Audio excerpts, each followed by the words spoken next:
তিরমিজি শরীফের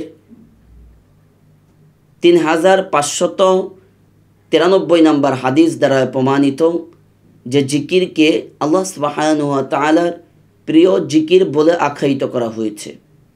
তাহলে আসুন আল্লাহ সুবহানাহু ওয়া তাআলার প্রিয় জিকির কোনটি? তিরমিজি শরীফের 3593 নম্বর হাদিস দ্বারা প্রমাণিত। সুবহানাল্লাহি ওয়া বিহামদিহি